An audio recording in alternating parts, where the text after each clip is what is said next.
Welcome to Overtime with Jared P. and Johnny O, episode 87. We Woo. were supposed to have Hall of Fame ref Dick Froggy Paparo on, and we've had technical difficulties, so maybe sometime in the future, right, Johnny?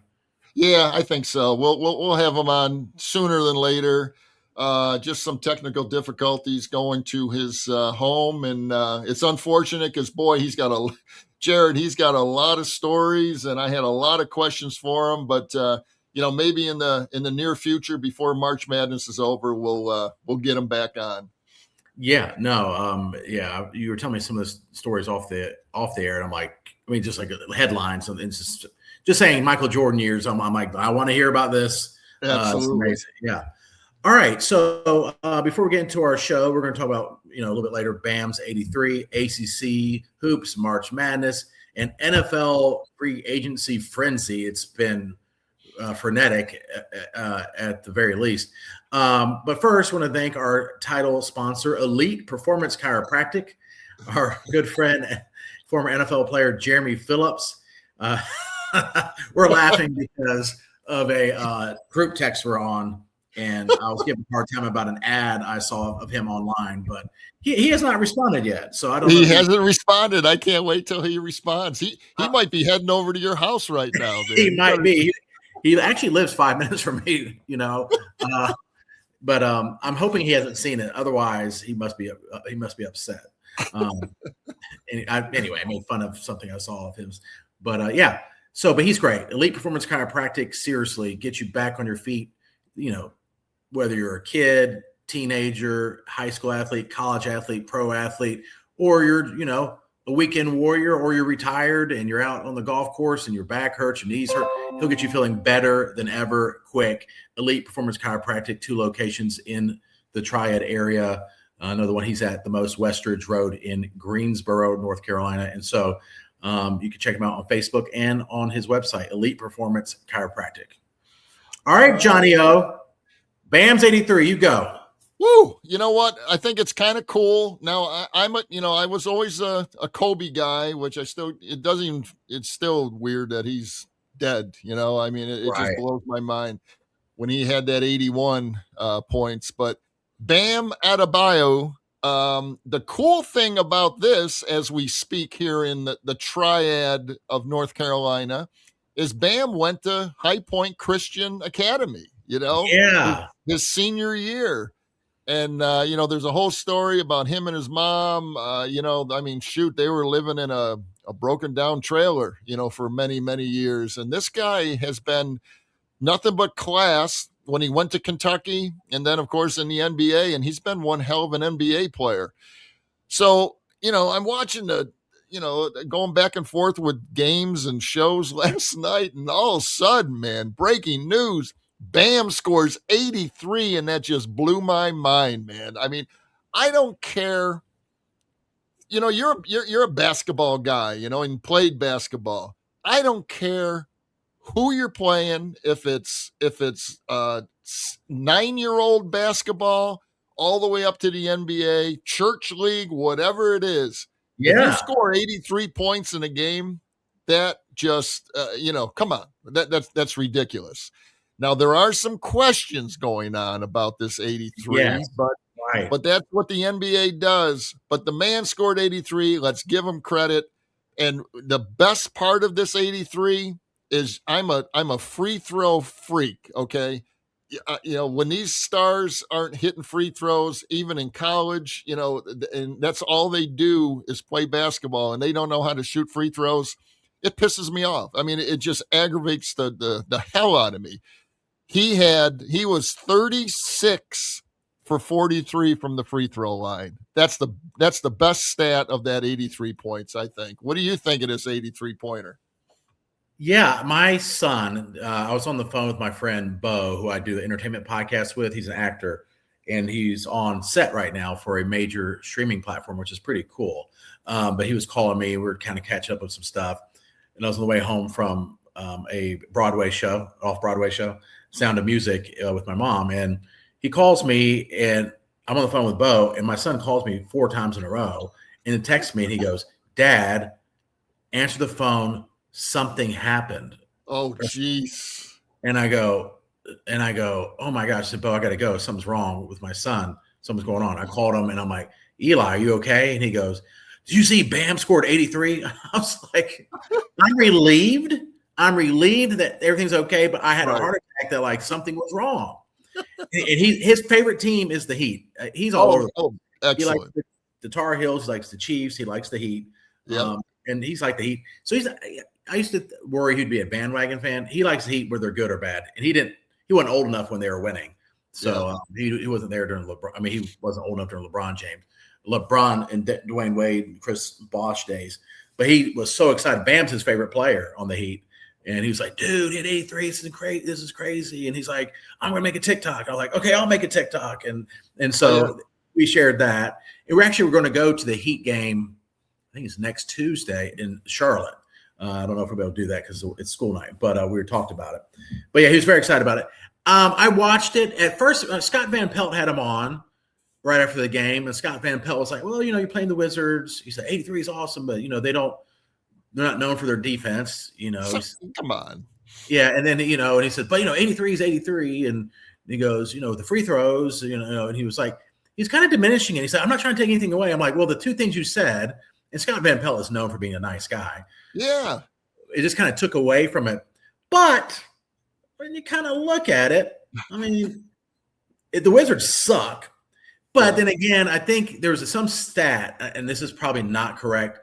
There's been like 90,000 NBA games in the history of the NBA, and only 3 people scored over 80. So it ain't easy to do. No. The thing that's most impressive to me, Johnny, is the fact that he had 31 in the first quarter. And I love that.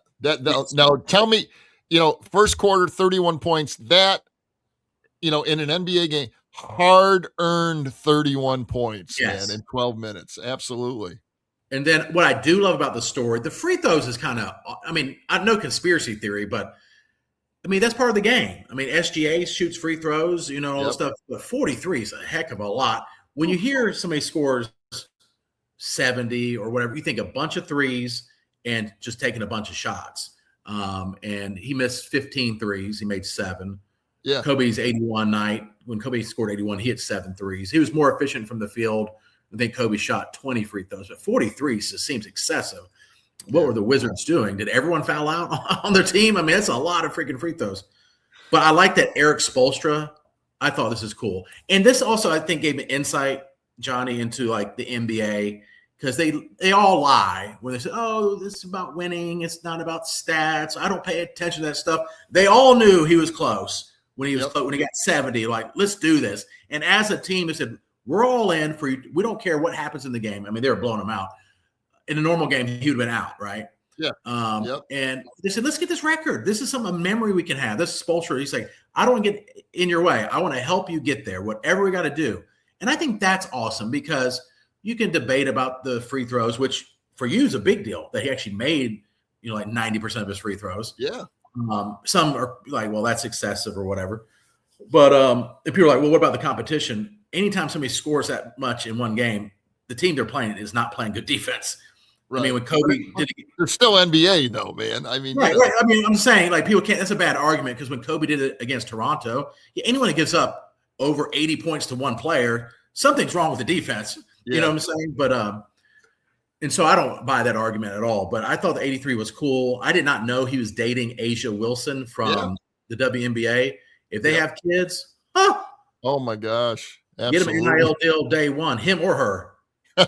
Did you know that Asia Wilson, she has the highest point total ever in a WNBA game at 53. I know. Isn't that cool? So that is very cool. I think very, very cool. His mom was even there, which is kind of cool. And I don't think his mom goes to every one of the games, but he's a great guy, great kid. I still call him a kid.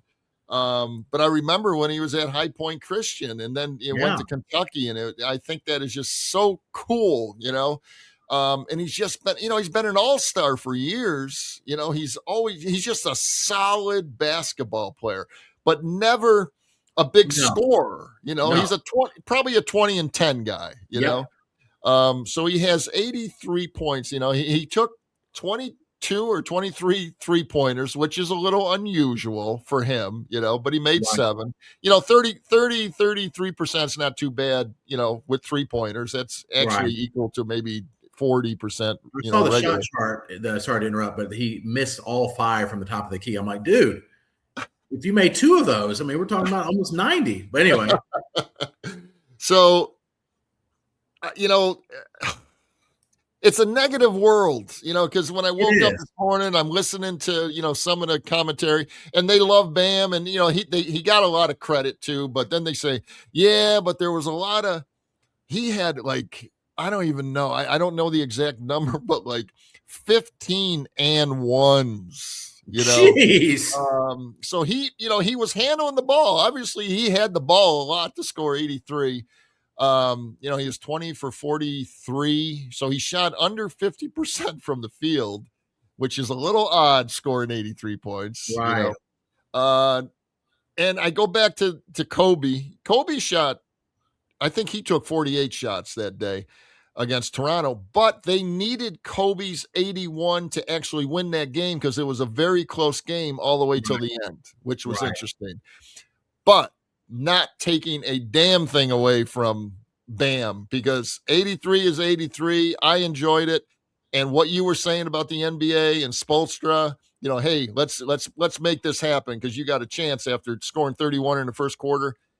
The NBA, Major League Baseball, NFL, when something like that's going on, it's pure entertainment during the season. And I'm glad they did it. I'm glad they allowed it. And I thought it was a great thing. And I think, the NBA is being talked about right now. You don't think the NBA commissioner and the NFL commissioner, they're looking at each other, and it's all about free agency this week in the NFL.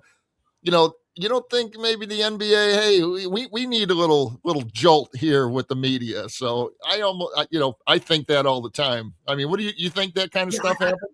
I think when David Stern was the commissioner, I think maybe more so. There's a lot of things, I mean, you want to be in the news and on a Tuesday night, but if you're thinking you're going to get someone to do it, it ain't gonna be Bam. You think you're like, all right, KD or Steph or Harden, James, Harden, that shoot a lot, Joker. I mean, somebody that when you see he score 50 or 40 or 50, you're like, okay. What's more impressive though to me is his 62 points in the first half. Is that what it was? Yeah, 62. No, it wasn't. No, yeah. No, it wasn't. No. I think that's not? wrong. I hate to. I thought I heard that. No, but the impressive thing. And the only reason why I'm thinking that that's wrong is because I heard that he is the first guy ever in the NBA to score over 40 points in each half. Oh, okay. Yeah. Where did I hear that? I don't know. No, you said, wait. You said he scored 62 points in the first half. Wait a minute. Does it say that? Okay. But it says, but it has the wrong team, so that can't be a good. That can't be a good. Outlet. Well, that makes more sense. 40 in each half. Maybe it's what I heard. Maybe it's. Wait a minute. But prove me wrong. I just kind of heard about the 40 and 40 in each half. I don't know. I didn't check it. Maybe it was when I'm sorry, I misheard. When they scored 62. They said that broke LeBron James' 61-point record for the Heat. Sorry, I had that mixed up. Oh, okay. Gotcha. Record. Yep. Yeah, he had 43 points in the first half. Yeah, you're right. Or 40-some points. Wow. Even the first quarter, that's crazy. Even Will Chamberlain, when he scored 100, he didn't have 40 and 40. He must have had a 50 and something, or I don't know. Now my math is I'm spinning here. I'm spinning now. Yeah, I know. Well, yeah, sorry, I messed it up. But then Will, let's not forget, 100 points and I think 25 rebounds or something crazy, and no 3-point line. Not that he would have been shooting threes, but and then so you have Wilt at number 100, Bam at number 2 with 83, which no one would ever thought.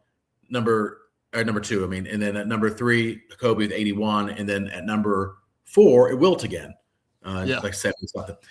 And what about this? Joel Embiid, he scored 70 last year in 3 quarters, and he sat in the fourth quarter. That's right. He did. That's And pretty I crazy. remember when David Thompson scored, or not David Thompson, David, oh my God, Robinson. David Yeah. Robinson scored 70 something points, or 70 at the end of this at the end of his career.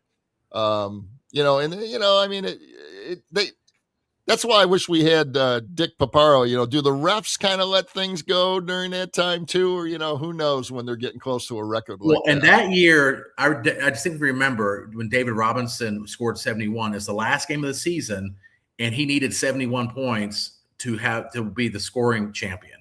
You're exactly right. Yep. Or about around that amount, and they just let him go. And I used to think the 100-point thing will never be broken. I think if a team just says, you know what, all right, first quarter, Steph Curry just say he has 10 threes, he has 30 points. I think you just say, you know what, let's go for 100. Yeah. I think there's certain athletes. I think Jordan, if they said, all right, tonight you're shooting the ball every time, you would score 100. Yeah. Yep. I mean, but it would be exhausting. Let me tell you, man.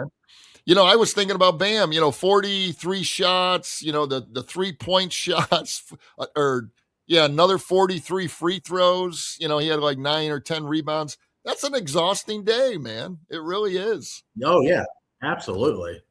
But yeah, good. Congrats to Bam. Right, there's so much negativity. 83 points, no matter how you get it, is freaking amazing. Yeah. And I'm happy we got a little, it's a local type story too, because he was here in High Point for a short time. But hey, let me mention a couple of our other sponsors: Estate Jewelry and Loan, something old, something new. Estate Jewelry has a great selection of new and estate jewelry, and you can really find a nice, unique piece at our friend Brian's showroom. You can find Estate Jewelry at 2511 Battleground Ave and also at estateJewelryLoan.com. Salsarita's Fresh Mexican Grill, located in High Point at the Palladium and in Greensboro in the Target Shopping Center on New Garden. It's got a food truck, catering, daily specials, and you can go to salsaritas.com.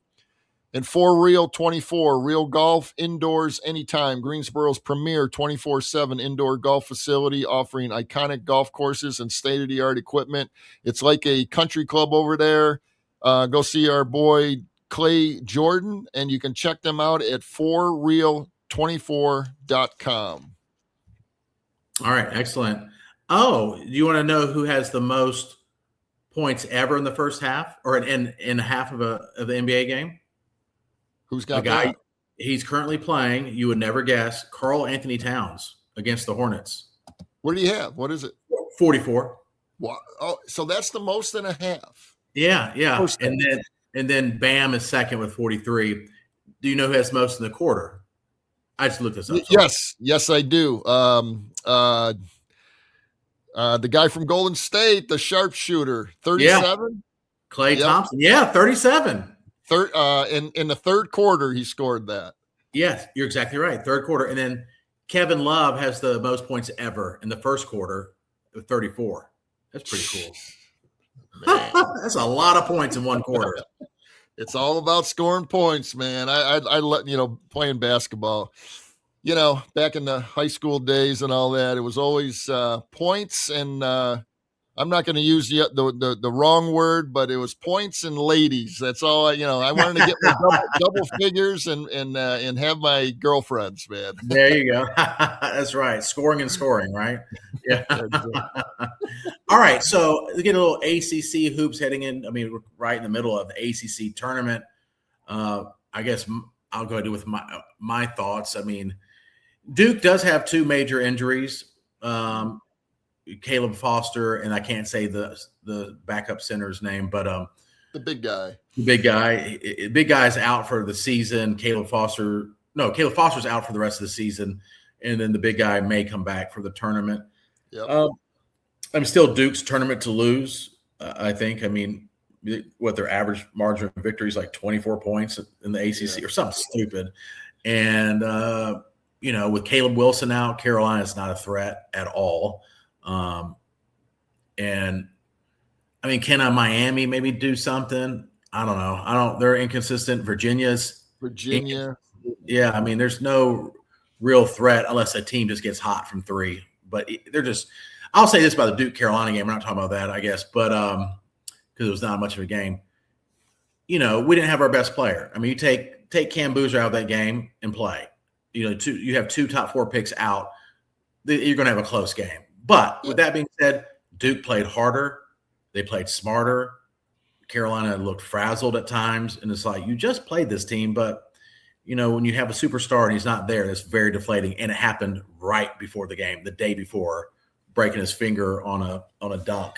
On a dunk. A total different injury. I didn't even realize that until the next day. And I'm like, oh my gosh. But, that's just bad luck for that. How many times has he dunked and not broken his thumb, A million times. But yeah, for the ACC tournament, I don't know if it's going to be a snooze fest. There might be an upset here or two, but I mean, there's some teams that need to win a couple of games to get in. Like Stanford needs to win a few games to get in.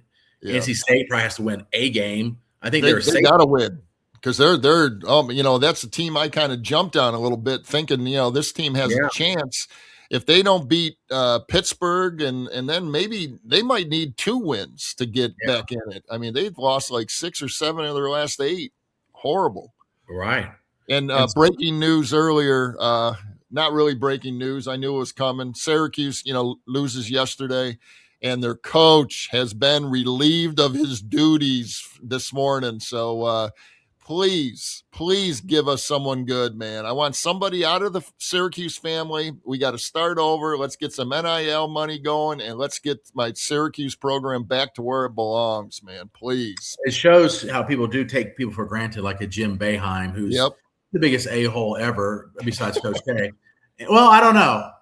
Hurley, no. Hurley's very close second a-hole, Dan Hurley. And then Jim Boeheim. Oh, okay, Bobby Knight maybe, but people who are still alive. Bobby Knight's in a class by himself. Class that's 1, a-hole. Yeah, that's like almost psychotic. But like Jim Boeheim, just to anyone outside of Syracuse, a freaking jerk. But what a coach! What a coach! Hey, he brought us a lot of winning seasons and a lot of number 1 rankings and all that. 1 championship, but we were always right there. We need to get back. The program needs to be a top 20 program. It's been awful since Boeheim left, but I will say this: he left that program in crap. Okay, because he should have retired 3 or 4 years prior to when he did retire, and the program was going down. And so we'll see what happens. But unlike Coach Kane, who left it in good condition, or Roy, who left it in good condition. Exactly. Yeah, he left the cupboard bare. That's not good. No. All right, so do you have anyone other than Duke winning the championship? Who do you think? Is there? I don't see anyone that I would think we could even pull an upset. I don't think so. And the way you were talking about Duke, how hard they played in that Carolina game, which meant nothing at all for them as far as rankings or anything like that. They are playing hard. They want to win the national championship. These other, their previous 3 or 4 teams with all that talent, I don't think they had the drive. Yes, they wanted to win, but this team just seems they want it, and I think they're going to get it, man. They're that good, but the injuries might play a little toll. But as far as the ACC tournament, there isn't any. Duke's going to. They're going to want to win this thing. And Virginia is probably the only team right now that could do something, and I don't think they will. Yeah. I mean, the only thing I see is if Boozer gets in foul trouble, which I don't think he has all year. He's like a smart player. Very smart. I do think the rotation being shorter, they're going to sail through the first weekend of the NCAA and probably the Sweet 16. But I do see if they play a bigger team and they get hot from 3, the other team gets hot from 3. I know it's not I keep saying that, but it's just because you pointed out that stat that is right. They're a poor 3-point shooting team. They're trending better, but they're not a great 3-point shooting team. Even against Carolina, Carolina I think shot better from 2 and 3 against them. We just got killed on the boards. I mean, killed, and then just so many turnovers. But they will turn you over. And so. But All right. Well, we shall see. I mean, we'll see who plays in that championship on Saturday night. But before we talk a little NFL free agency, we got California Burrito Express and Bar offering a full bar with margaritas, draft beer, and serving very generous portions of Mexican food. They're over on Spring Garden Street in Greensboro. And Jimmy Snow's Imperial Marketing Solution, he's selling laptops and desktops for $395. Give Jimmy the Snowman a call at 315-345-8349. Busy week All in the right. NFL free agency. What are Yeah. your thoughts? You got Kansas City's made a couple nice little moves, right? I mean, I think obviously it all depends on Mahomes' health. But this Kenneth Walker thing, Yeah. if they get the O line in shape and all that stuff, because obviously I don't care who you are if you don't have a good offensive line. And Kansas City has a decent one, but if they could get that a running game going, are you kidding me? Yeah. With Rasheed Rice and the different weapons that they have, Kelsey back, and people are like, "Oh, Kelsey, he's washed up." He led the team in receptions and yards. It's like he's not. Yep. And they had no running game last year, none. I know. And so, Kenneth Walker. I mean, obviously Seattle's very confident that they don't need him, but holy crap! And what a deal, $14 million a year. Yeah. But to me, that's been the missing component since people forget Kareem Hunt was with the Chiefs in his prime, and he was let go after some off the field issues, and they brought him back later. But I mean, he was a beast when he was there, and they had more of a balance. He still threw more than anything, but Kansas City with a running game, that's exciting for me. I mean, I know the NFL hates to see it, but they also gave up some big weapons on defense, to free up some cap space. So, and Pacheco leaving, I don't think that's a big deal when you got Walker now, but Pacheco went to Detroit, which they needed help because Montgomery left Detroit. My Eagles have done nothing. Howie, or my man Howie, I'm counting on him having a plan, but they haven't done anything yet. And but let's talk about this whole Max Crosby situation. Yes. How about that, man? Baltimore said no on that because of the physical.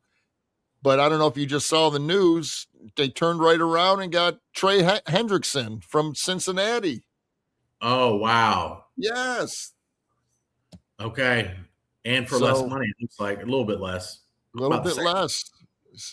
And so Max, I know he had somewhat knee injuries or something like that. Yeah. But the Raiders can't get out of their own way either, man. No, and then they paid their center's now making $27 million that they brought over. What, from Baltimore? Where do they bring it from?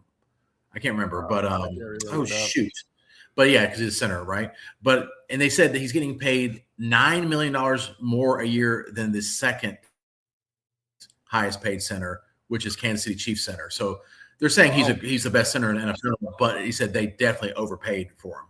How about I like that they're being aggressive. I think they spent $400 million on day one worth of contracts, the Raiders alone. Yeah. And then what do you think about this Mike Evans to Tampa Bay? I mean, from Tampa Bay to San Fran for 3 years. Oh, my gosh. That scares me a little bit, man, because San Fran, what a nice pickup that is. My God. I know he's toward the end of his career, but if, as long as he stays healthy, what an addition that is to that offense. Look out, man. Oh, yeah. And then I just saw this. This kind of went under the radar, but Daniel Jones, yep, he did finalize a deal with the Colts for $88 million for 2 years. Could be up to $100 million with this incentive. So that's a smart move on their part because, they were cooking pretty good, and then he got hurt, and he saw they had nothing after that. That's a good reward for him, and I think the Colts like him, and I thought that was I'm glad they re-signed him. I couldn't see him going to another team, signing with somebody else because they were very good the first half of the season with him, before he got injured. So they could be interesting this year. The Colts, are a decent team when they had good quarterback play. Yeah, and then you got Tua to Atlanta as the backup. Yeah. Then you have Atlanta starter coming off a knee injury, and I guess Kirk Cousins not going to be there. So Yeah. Two lefties they got now, Penix and yeah. And so the Miami Dolphins, $99 million in dead cap space or dead cap money. Tua is going to make $54 million next year, and Atlanta's paying him 1.3. That's a crazy world that I would love to be part of, man. Yes, please. Yeah, let me sit the bench for $54 million. Holy cow. I can see, you getting, getting waived from, your radio station and Right. they owe you, $6 million and you go to, you come to my radio station. I'm going to pay you $1. Well, that's okay, John. I'm Yeah, good. that's fine. That works. Works for me. Yeah. Any other big ones? There's names that people don't probably really recognize. I mean, Etienne left Jacksonville for the Saints. Travis Etienne. Yeah, that's a good running back. Yeah, $13 million. Saints are trying to, they got that quarterback that they're relying on, that rookie quarterback, and adding him. That I know that the Rams made some, not huge moves, but really good moves. Yeah. That puts them in good shape. They're going to be a scary team next year. Yeah, Washington, a good linebacker from the Chiefs, athletic linebacker that just is a tackle machine. But other than that, the Commanders to me haven't really done much. Rico Dowdle, Jeremy Phillips would hate this. He left the Panthers to sign with Pittsburgh for. No, he didn't. I didn't know that. 2 years, $12.5 million total, so $6 million for the. The Panthers picked up a couple of defenders that seem pretty. They stole Jalen Phillips from the Eagles. Yeah, that's right. The edge rusher, man, and paid him $30 million a year. That was I hated to see that happen, but then I was thinking maybe we're going after Hendrickson or Max Crosby, and of course that didn't happen. So, but good for the Panthers. I'm rooting for the Panthers. That's a nice pickup. Jalen Phillips can play the game. That's going to be a nice added feature to that defense. And let me ask you this, because I just don't know much about him. But Malik Willis, he was at Green Bay and he filled in some for Jordan Love. But man, he got $22 million per for the Dolphins, and boy, it's good. If you can be a starting quarterback, even on the fringes, you're going to get paid. Man, he had some good starts for Green Bay, and the media, all the talking heads we were really speaking highly of him. Like, hey, this guy's a pretty good quarterback, and boy, he got paid for it, and he's that might be a good team for him. The Dolphins, because he's very active, very mobile quarterback. That should be interesting. Yeah, and so we'll see. I mean, I don't know if there's any team that's really standing out like, wow, they're crushing it in free agency, but there's still some time left to see what happens. Nothing from the Cowboys. Jerry, he said, I think last week, we're going to spend the most we've ever spent in free agency. So that usually means, just the opposite, I guess. I don't know. Yeah, I guess they would franchise tag Pickens, but I did hear also, he's like, we're looking for an edge rusher. Like, oh my gosh, you had one and you traded him away. Like, makes no sense. Yeah. They had the best one. The absolute best. Yeah, Micah Parsons. You're like, then the offseason, we need an edge rusher. I'm sure people on their team are like, what are we doing? That makes me happy, though. That's good stuff. All right, man. Well, good show. We got a lot in on it. A lot of interesting things going on. Sorry that Dick Froggy Paparo couldn't make it, but it was just a little niche in the I don't know. We just couldn't get him on. That's all I can say. So let's wait till next week. And, who knows? Maybe Carolina wins the ACC and you come on air next week as a number 4 seed, and you will be excited about March Madness coming in. Yes, I will. All right, man. Have a good one. All right.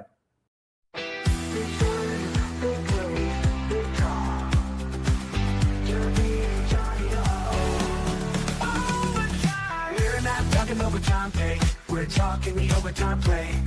The big stories, the big plays, the big drama. We got